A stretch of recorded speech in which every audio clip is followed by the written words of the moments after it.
I was investing since I was 18. If you have $100,000 to trade with, you do not want to lose more than $1,000 to $2,000 on one trade. You don't want to just buy the stock because someone else says so, and then you're stuck there, you don't know what to do. Welcome to a new episode of The Moneymakers. I'm Lenka, and today I have the pleasure of sitting down with Leah, a successful trader, trading psychology coach, and an experienced investor. This interview is set to provide you with a wealth of knowledge in the world of trading and investing. Leah will take us on a journey through her incredible trading career. She will share with us her trading strategy, psychology tips, as well as risk management rules. So fasten your seatbelts for an interview packed with wisdom and strategies. And if you like our interview, don't forget to like, subscribe, and hit the bell for notifications. So without further ado, let's get started.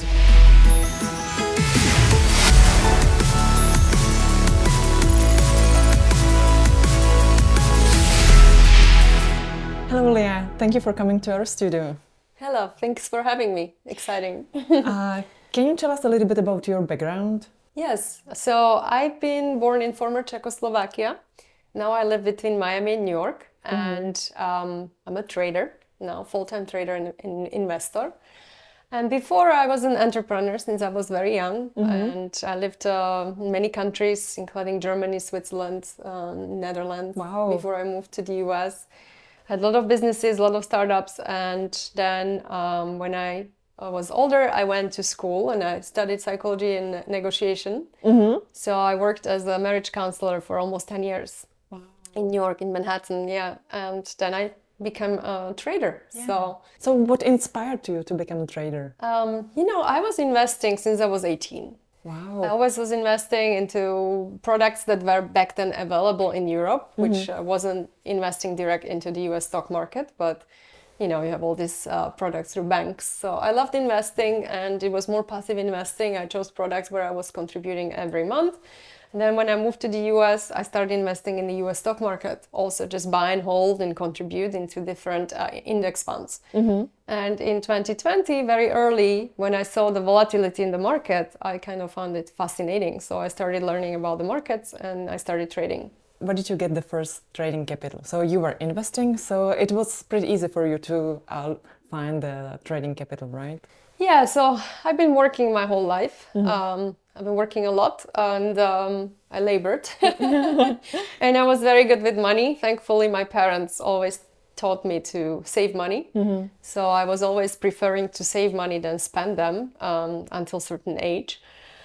And therefore, I had a lot of real estate. My first business I had when I was very young was buying very old, damaged real estates, renovating them in Europe, and selling them, and then keeping them for my passive income. So when I was 24, I already had 14 apartments that I owned, and I was renting them. And they were very old. People think like, how did you find the capital? But there are ways to do it.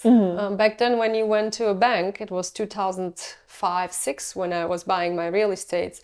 You would say, okay, I don't have much money for the down payment, but I have a team of 10, 12 guys that will do the labor. And that was considered a down payment. So the bank would finance the real estate to buy, but you had to finance the materials and the labor.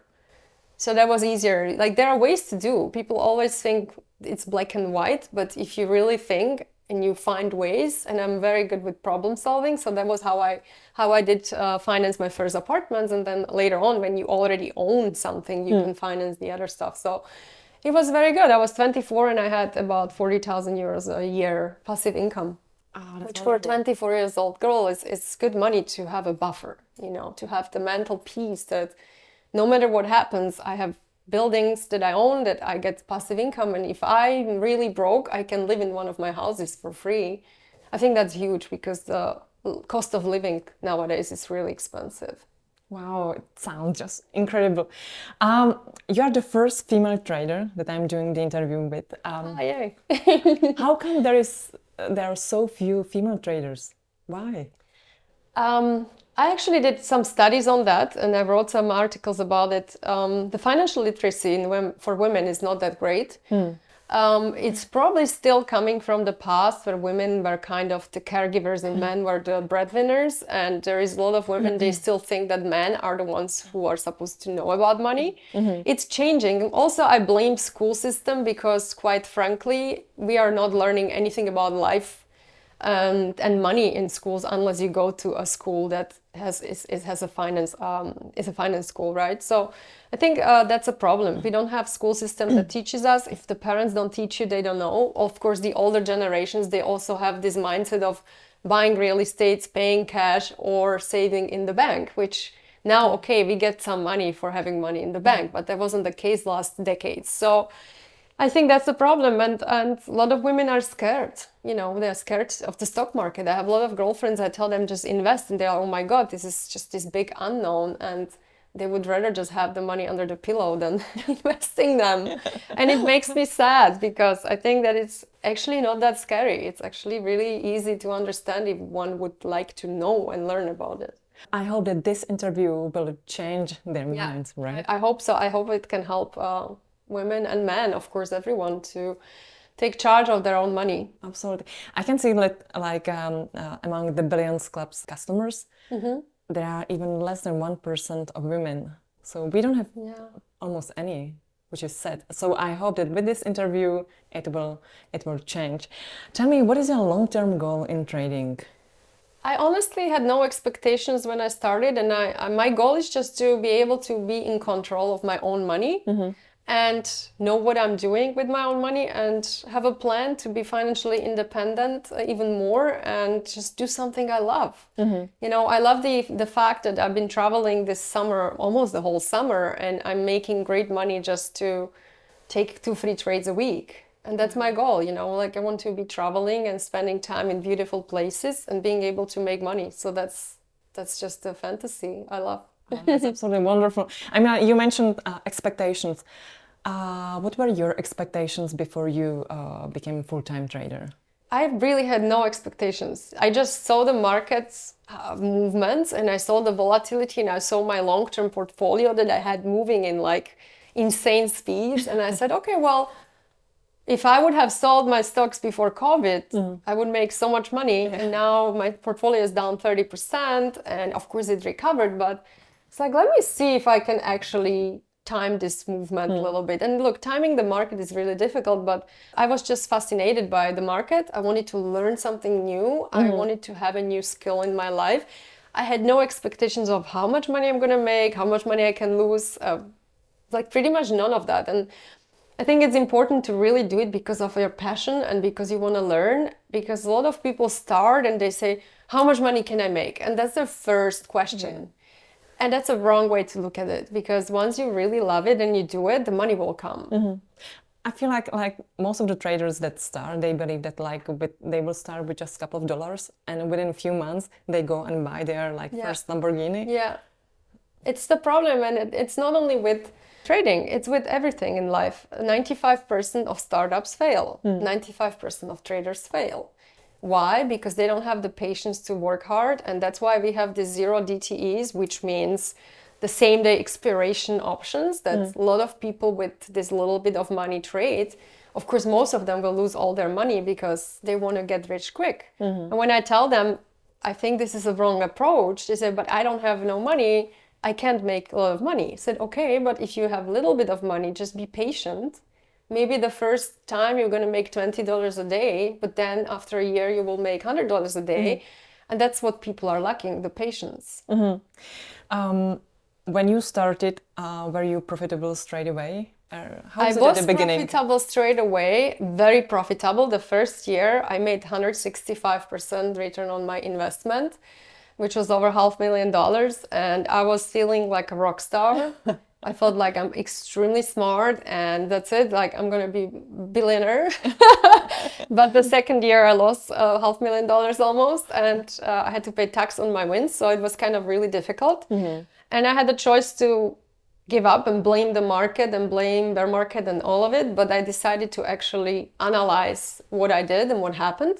And I spent a month in solitude just looking at my trades and thinking, okay, I could have just stopped because I lost what I made. I said, okay, this is it. I'm just going to stay invested and live the life I lived before.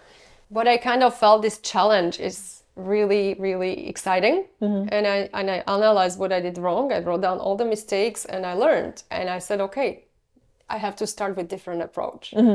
So yeah, I was profitable because of COVID, because pretty much you would buy anything, it would go up. And then I lost the money, and then the year 3 and 4 was actually when I really, really found the system in trading and became consistently profitable. Like every week or every month is profitable, and that's what you want to see. So how do you analyze your mistakes and how do you learn from them? Do you keep some journal? Oh yeah, very, very important. I have a journaling tool, Tradezilla, which I'm using, and I also have my spreadsheet where I write down, you have to write down everything. People think trading is only about the numbers. No, it's actually mainly about the emotions. And it's very important to write down, like, why did I take this trade? If there was a mistake, what kind of mistake?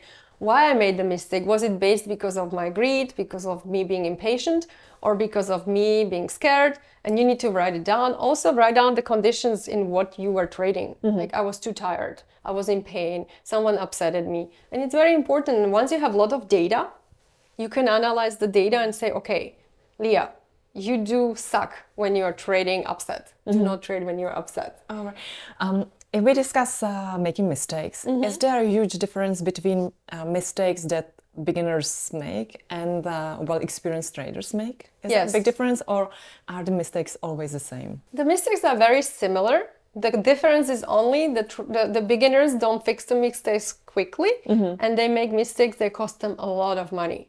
When you're an experienced trader, you might make the same mistakes as the beginner, but you realize you made a mistake very fast, you correct the mistakes, and you lose a little bit. And that's the difference. And what about you? What was the biggest mistakes you made recently? Recently, I don't really make so many huge mistakes anymore. So I don't, like sometimes I type in, I buy put instead of call, or I buy instead of sell, and then I quickly correct it and lose a little bit of money. But in the past, the biggest mistakes I made was buying, let's say, 10 leaps instead of one, and spend $60,000 on those leaps. And then instead of going and say, oh, I bought 10 instead of one, let me sell it, take the loss, whatever there is, and correct the mistake, I would wait that the market will correct the mistake for me. Okay. So what was the most you lost in a day? $60,000. Wow. When these leaps expired. How did it make you feel? Well, I was looking at the leap for a year as it's going down, and I didn't do anything about it. I was just hoping that, and that's a problem with buying options. A lot of the people buy calls and they hope that, oh, maybe some magic happens and last day the call or the leap will go up. But no, I was just looking at it. So when it expired, I had no feelings anymore because I was getting ready for a year that I'm going to lose the money. And what was the most you make within a day? About $40,000. Oh, Yeah. Did you go on holiday or did you buy something? No, I just wanted to work more. Wow. Money doesn't affect me anymore so much, because I've been making money for almost 2 decades and I made a lot of money. So I don't think it really changes me. I'm happy, sure, if I have a good trade, but I'm trying to keep my emotions in check, because being too happy makes you feel very powerful. And then it's not good for trading as well, because you need to stay humble. When I have a good trade, I say thank you, I'm very thankful, I made this money, but I'm going to stay humble because next it's not day like is another crazy day. Party or... Exactly, it doesn't mean that you're going to make the money tomorrow. So you have to always keep yourself in check and be rational and have your risk management in place. You mentioned that you travel quite a lot. I feel like you are on holiday every single day. How do you actually trade when you are on a holiday? It was hard at the beginning. When I started trading, I really thought I need 15 monitors, and if I don't have them, I can't trade. And I was just downsizing and making things simple. And sure, you need 15 monitors if you want to use 15 indicators, because on a little laptop there is no space, but I don't really use many indicators anymore. I use like 2, and I use my tape, and it's really fine to do it on 17-inch laptop. And also, I try to trade less stocks and be very focused. And that's why it's easy. You can do it with one monitor. And I don't day trade so much, like in and out of the trade. I trade every day, but I mostly swing trade. and you have more space to make mistake or have like bigger stop loss. So you don't really need to have so many monitors, to be honest. So can you tell me your time schedule, like, your trading schedule? Yeah. So when I'm in the US at home, I wake up at 8. I have half an hour for myself. I take a walk in my hafen. I look at the water, look into the sun, just have my really calm morning and have my little coffee. And then 8:30 I start working. I look at the market. I look at potential trades for that day. I don't get ready the night before because I think it's a whole waste of time because the big movements are happening overnight. So my charts are all invalidated anyways. So I look at the market, I pick what I could trade. I see if I maybe take a day trade or just look at my positions that I have opened. And then I start trading at the open and I see how the market is. Every day is a new day. And I trade about 2 hours, 2.5, and then I go to the gym. And usually around 11:30, 12, I go to the gym and I work out and then I have lunch and then I go back to trading from 2 to 4 p.m. Usually I look at I don't day trade at the evening, but I look at the positions and see how the market is because sometimes I get into overnight positions before the close. Yeah. Maybe can you briefly describe your trading strategy? Yes, I like to swing trade mainly. So I look at the charts that are on a daily chart that is showing there could be potential breakout or there is a nice retest. For example, if stock is in a strong uptrend and it had a dip to a moving average that's significant or 10, 20 on daily, it depends. I like to take the retest and get long in the stock. Sometimes I short as well, which is the same strategy, but opposite direction. And I also like breakouts. When I see a nice bull flag pattern or I see a nice pattern potential breakout, I try to get into those trades for a longer term, like 4, 5, 6 days. It depends. And always have my entry, exit with a profit and stop loss in place. Without that, I don't get into a trade. It's like going somewhere on a vacation and you don't know where you're going. Like you don't have a hotel and a route, so you're just confused. And that's very important. So how many trades do you make, like a week or a week? I usually try to be max in 3 swing trades at a time because then it's hard to manage. Of course, my longer term positions I have way more. But for active swing trades, about 2 to 3 a week. And day trading, I maybe take 2-day trades, 3-day trades a week. That's it. Has your strategy changed significantly since you started trading? Oh, yeah. I had no strategy at the beginning. I just looked at the stock. Oh, yeah, this is moving. Let me buy it. And then once I was in the trade, I would be like panicking, trying to, when I'm going to actually sell this, when I'm going to get out. And the moment you saw green or red, your emotions kicked in and then you're making all these completely chaotic decisions. So what would you advise to people who are at the same situation as you were at the beginning, that they have no strategy at all? To stop immediately. Write down what actually you want to trade, how much money you want to have, how much you want to risk on one trade. That's very important. That's number one thing in trading. You have to lose the same amount on every trade. The winning doesn't matter, but the losing, because if you lose 1,000 on one trade, 200 on another trade, 500 on another trade, 5,000 on another trade, it's complete chaos. Like you will not be able to be profitable ever because then the losses are just all over the place. So I always tell people, have your R, which means your risk unit. If you have $100,000 to trade with, you do not want to lose more than $1,000 to $2,000 on one trade. It doesn't mean that the trade could be $100,000, right? You can put all your 100,000 in one trade, but the place you put your stop loss where you want to get out of the trade shouldn't be more than $1,000 or $2,000 loss, right? So when you're getting into a trade, you say, okay, I want to trade Tesla. I want to get in by 250. And then you look at the technical chart and you see the candles and the moving average and you say, okay, if I get in by 250, if Tesla breaks below 237, I want to get out. That means you're risking $13 on a share. And if you're risking $1,000, you do 1,000 divided by 13, and that's the amount of shares you buy. And that's a big problem because people say, I just buy 100 shares of Tesla, or I buy 200 shares, or I buy 10 shares. That's not the way to do it. Yeah. What do you actually trade? Do you trade only stocks or also Forex, gold? What do you trade? I specialize in trading equities and options, but I am selling options mainly. For long-term portfolios, sometimes I buy leaps. And for a short-term trades, I only sell options or do credit spreads or spreads. That's what I do. I do not buy calls, short-term calls. I don't like the strategy because the probability of losing is really huge.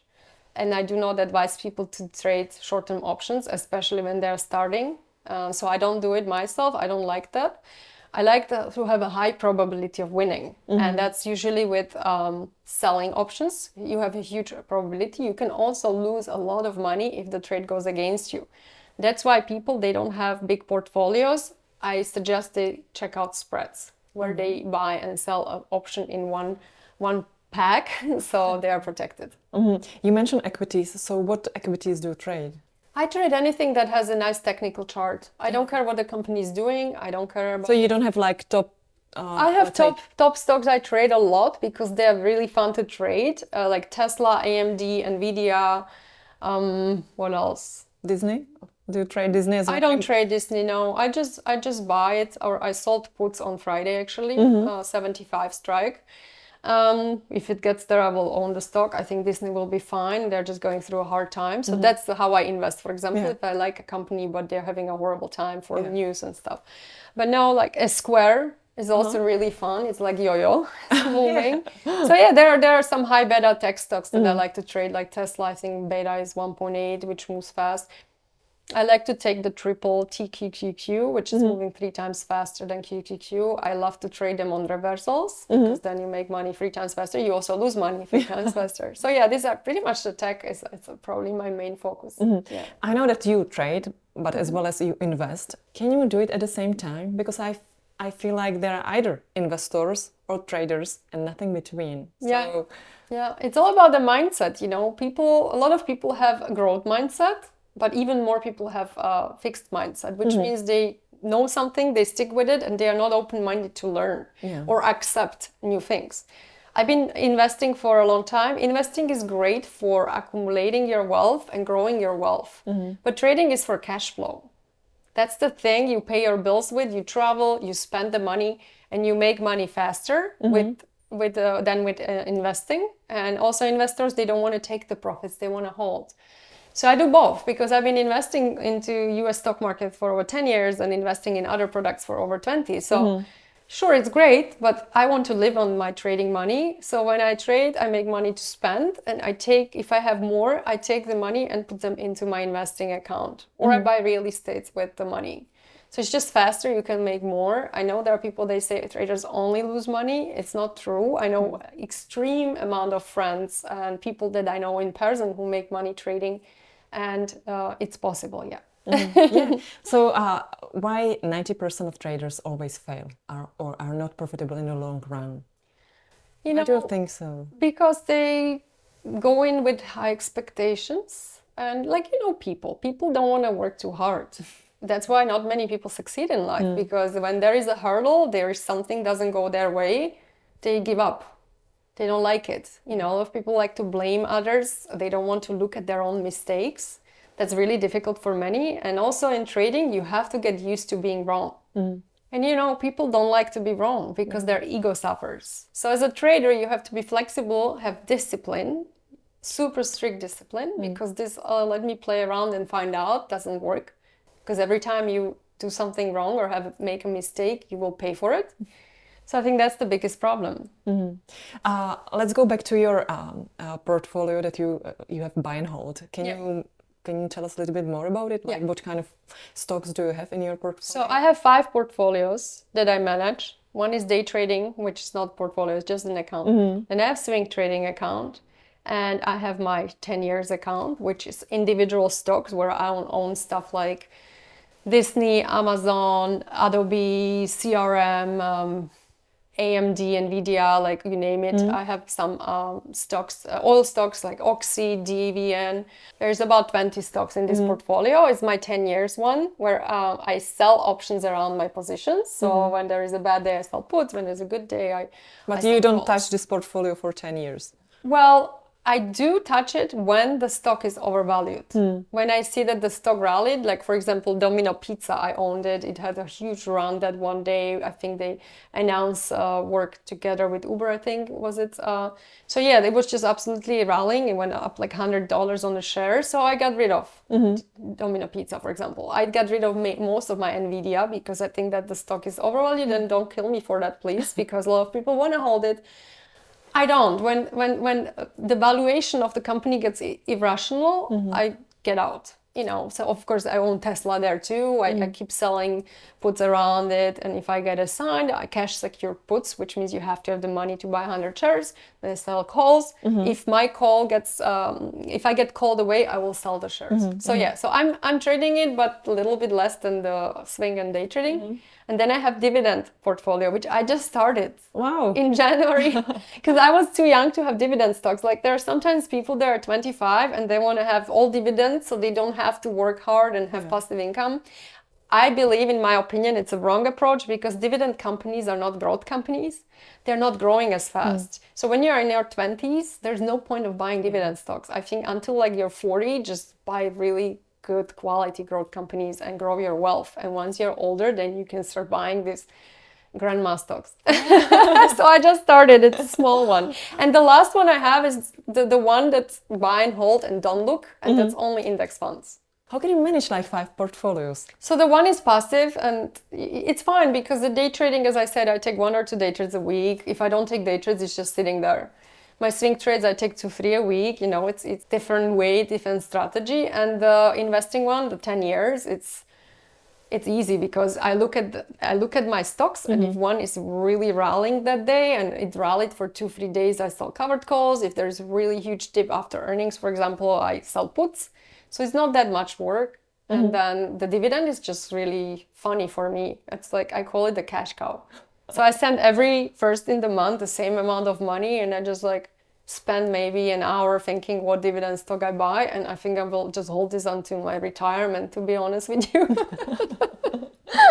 So what stocks did you buy to this dividend portfolio? So there I have Coca-Cola, I have... Are you a Coca-Cola or Pepsi person? Coca-Cola. I don't drink any. Okay. I think it's disgusting. I have never liked any of these drinks. I don't like sugar, so... But the dividend is fine, I have like McDonald's there. I have Starwood, which pays insanely good dividends, STWD. That's my real estate investment trust. Then I have O, that's also a real estate one. Yeah, so stuff like this, that's a little bit more boring, but it's paying good dividends. Or MITT, a preferred stock that pays over 10% dividend. I have some oil there, XOM, stuff like that. All right. Let's move to psychology, because I know that you are also trading psychology coach. Yes. Tell us, what are the most important principles in trading psychology? Number one, I think really is discipline. In every successful person I've met in my life, it doesn't matter what were their habits, they were all disciplined. And I think in trading, if you're not disciplined, you don't even do it because you will fail. So just having a system and actually following the system and having the consistency that you actually show up. And that's very psychological, and I help people with that because some people are just not disciplined. But if you give them some tools to be more consistent and disciplined, they can follow it better. So that's 2 things. And then just really journaling and not having expectations and being okay with failure, with mistakes, and not knowing. Because in the markets, some people cannot take uncertainty. They need to have the answers. They need to where they are going. It's not going to work in the markets because every day is a new day. Most of the people, when they start trading, they fail. How to work with the failure? That, you don't feel like, hey, I'm giving up after 1 or 2 losing trades. So what would you advise to people in order to, stand up again and try it again? What helped me was to listen to other successful traders, and every single one of them lost money. I'm not saying you have to blow up your whole entire portfolio, but every single trader I spoke to was suffering. Like, you go through a really hard time for a couple of years. Like some traders that are making millions of dollars now, said until the 4th year, I wasn't consistently profitable. Same with me, like the first year great, second year horrible, third year was wacky, 4th year super profitable and consistent. It's not about the money. Don't look at the numbers. It's about the system you have. Because if you just got lucky and you made money on one trade, it doesn't mean anything. If you are making these little gains every day or every week, even if you have a losing day, but overall you want to make sure your green numbers are bigger than the red ones. And if you see the system, you say, okay, I'm losing on average $200-$300 on a trade, but I'm making on average $500-$600 on a trade. That's when you will be profitable. And also remember one thing, that even the best traders are on average successful 50% of time, which means 50% of trades they lose money. 50% of trades you make money, but if you make more on the winning trades, then you will be profitable. Nice one. When I do interview with the male traders, they usually fight with revenge trading. How to mitigate this bad habit? Yeah, revenge trading is tough because it's all emotional, 100%. It's like, oh, fist fight with the market. I have a system where I trade on, if I day trade, if I lose on the first trade, I'm allowed to take another trade, but I have to walk around and maybe go on my balcony or like have a little, lemonade and just whatever it is. And then ask myself, okay, am I going to trade now because I'm okay with losing and I want to take another trade because it's my plan? Or am I going to trade and I'm stressed and I'm nervous? And if I feel any sort of this emotion, I will not trade anymore. Sometimes also it's exhausting, right? You're in some trades for a long time and the day, like you sit in a trade for an hour and you lose, and then I'm just mentally tired, so I don't take another trade. But I'm allowed to take 2 trades. If I lose on 2 trades, I'm down for the day. And again, how you see this is on my trading journal, I look, and the days I lost, I took like the most trades, which means I was irrationally trading. I was in tilt, which means you are completely emotional and you're just spinning. It's a term from poker as well. When you're losing in poker, they came up with this name, you're in tilt. So yeah, just really, you have to understand yourself and who you are, what's your personality, why are you making certain things. And the same in life, in relationships too, which I did marriage counseling. Sometimes we are reacting. So you want to make sure you're acting, not reacting. Are you sometime on break? I mean, like that you don't watch trades at all? That you say like, now I'm 2 weeks on holiday, no graphs at all? Never.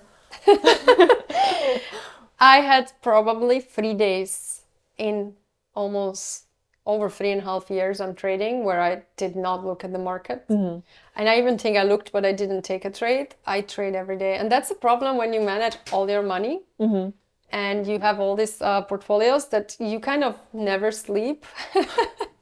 No, you sleep if you have good risk management, but you just have to look. Because even sometimes on a vacation, I look and there is something so good that I'm just like, boom, last week I was with my parents and we were hanging out in the living room and I was sitting by my laptop, we were chatting. And there was this amazing setup that I just suddenly saw, and I took a trade, made like $800 in like 30 minutes while I was with my parents. And I said, great, $800, let's go for dinner. My parents, when did you do that? I said, I saw this really good setup. I had to take it. It was like a reversal because around 11 a.m. Eastern time, 11:30, European markets are closing. So a lot of times you have a huge dip on a stock. Around 11, it reverses. So those are really quick trades. You see, you get in, you have your stop loss right below. It's a very tight stop loss, and the stock usually rallies to the VWAP, volume weighted average price, which is one of the indicators I use. And it's quick money. I mean, sure, it can dip more, but there is a huge probability it will not, and it will reverse. So I take those trades sometimes, and it's so fun because I'm on a vacation. I'm like, oh, let me make $200 or 500. You know, it's fun. Sometimes I lose. I was in Venice last July, and I was on a rally. So I was only trading very little. Around 4 p.m. I looked and I traded a little bit, and I tried to not take day trades the whole week. I was more managing my swing positions. And for some reason, I'm in this beautiful 5-star hotel in Venice, and I decided to trade Tesla. And I took the day trade on my phone, which is absolutely stupid. And no, people shouldn't do it. I lost. And then I said, you know what? I think now the reversal will happen. I took it another time and I lost $1,290 in like maybe an hour.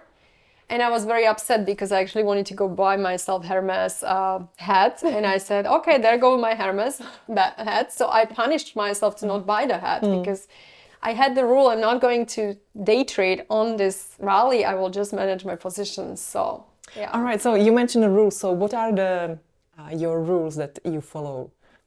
I don't get into a trade without knowing when to get out, without actually seeing the chart on my laptop with you know, just like some people just trade on the phone. Sure, you can do it. I don't think it's right. Then, of course, if I lose on 2 trades a day, I'm done, which I did in Venice.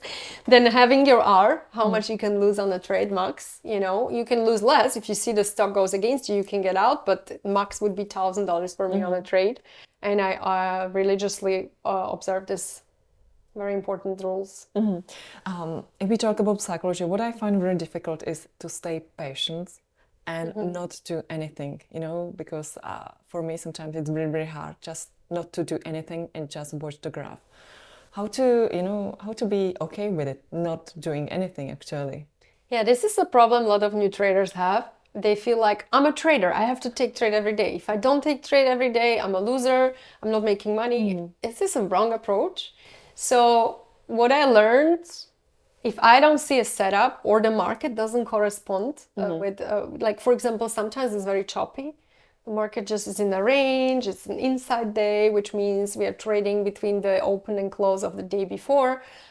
You know, it's a tough day to trade. So I rather don't trade because I rather keep my money. It's all about preserving your capital, right? You don't want to lose money. So the best part is to just not trade and be very proud of yourself that you were strong enough to not take a trade. And say, I'm smart, I'm happy, I was patient and calm, and I didn't take bad, lousy setup because I haven't seen an A+ setup. You know, and that's good to always talk to yourself in a positive way as well and say, bravo, I made a good decision to not trade today. Nice one. When I do interviews with young traders, they always say that they kind of had to cut their friends because they had bad influence on their activity, like trading activity. And they say like trading community is very, very important in order to become consistently profitable. What about you? When you started trading, were you surrounded with traders' friends? Or how did you manage this kind of being alone as a trader? I was alone at the beginning, completely alone. I was trying to learn. I looked around. I signed up for Benzinga. I signed up for some other nice softwares that had news, and I was trying to learn, watch some YouTube videos. It was very confusing. It was too much information. I found some great people. I found some terrible advisors. I think that it's good to be alone and go through the rite of passage and then maybe select some friends or people in the network that you trust and have your mentor. It's very important to pick your mentor wisely because there are a lot of weird people. Did you have a mentor yourself? I didn't at the beginning. For about 4 or 5 months, I was completely alone. And then I found a mentor and they were pretty nice. I had a good time, but they had some really bad stock picks. And I think really to follow someone else's stock picks is very difficult because everyone has different portfolio, different amount of money, different age, different time frames. So you have to know yourself and what you're actually looking for when it comes to investing. When it comes to trading, it's fun to look for ideas from different people. Like, right, we have Twitter, FinTwit, we have Discord groups. But what I advise people to do, when you get an idea from someone else, you need to look at the chart and understand why is this person buying the stock? Does it work with me? Do I believe in this? You don't want to just buy the stock because someone else says so and then you're stuck there, you don't know what to do. I feel like now it's very, very trendy to have a mentor, right? So what would you advise to people in order to find the right mentor? You know, look at this track record. See what age the person is in, how they trade, how big is their portfolio, if it suits you, if their personality works with yours. I do coaching for people. I have my private group where I'm teaching people, but I'm focusing more on psychology and actually explaining them how the market works. I give them a couple of ideas, but I do not tell them why. They have to find their own reasoning. And if their reasoning works with mine, that's a good way. I don't want people to just take trades I take, because I think that's not the way to learn. You will be like a puppet, and the moment I'm gone, you're not going to know what to do. So yeah, it's good to pick someone really who is similar to you, you know. You know, a lot of people do this, like, as I said, the zero DT option trading, and you know, many people try to follow them, and they're showing 500, 600, 700% gains, but these option contracts are like $20. You know what I mean? So these are like very little gains. People don't understand it. If I make sometimes 7, 8% overnight on equities, it's a huge amount of money on equities. People are like, "Oh, you only made 8%." I'm like, on average, the US stock market makes 8, 9% a year. Okay, so like making this on a trade overnight on stocks, it's huge. But that's what people need to understand. What do you believe is the biggest lie about trading? The biggest lie is that it's easy and that you make money right away. If you make money right away, you were probably mostly lucky. And that's even worse than losing money right away, because if you have the beginner's luck, you just really become the hero, and then you probably will put way more money into the market than you should, and then you will lose way more. So yeah, I think that's the biggest lie, that it's easy. It's not easy. It's really hard. I think that trading is one of the hardest things I have ever done in my life, and it's extremely mentally challenging, and it's very, very draining.